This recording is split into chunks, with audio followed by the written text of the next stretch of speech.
एका मुस्लिम मुलानं पळवून नेले, तिची तक्रार 18 तारखेला शाहूपुरी पोलीस स्टेशनला अनुप गरगटे या जैन बांधवाने इथे येऊन केली. त्याची दखल कुठली न घेतल्यामुळं ते काल आमच्याकडे आल्यानंतर सकल जैन समाज, सकल हिंदू समाज आज आम्ही इथे येऊन साहेबांना जाब विचारला ती मुलगी का सापडत नाही आणि आम्हाला ती मुलगी आता 12 तासात पाहिजे.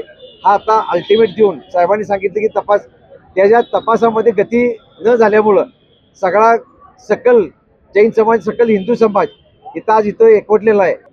पोलिसांना लागलं तर 12 तासात सगळं मिळते आणि ही मुलगी मिळू शकत नाही. आणि ह्या मुलगीला लव जिहाद करून पळून नेल्याचा शंका आम्हाला इथे आहे.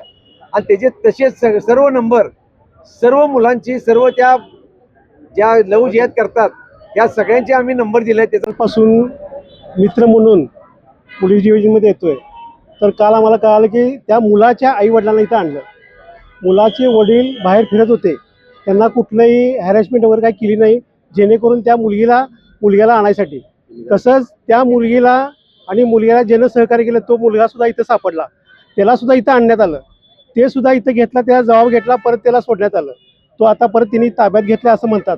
पण आमची विनंती आहे की तुमचा खाकी जर का तुम्ही दाखवला तर त्या मुलगीला आणि मुलग्याला लवकरच आणायला काही अडचण नाही आहे. आणि हा जो मुलगा आहे जो अजून 18 वर्ष पूर्ण नाहीत, त्या 18 वर्ष पूर्ण नाहीत, त्याला अक्कल एवढी कुठं नाही त्या मोबाईल बदलायची किंवा ह्याला पाठीमाग कोणतं आहे.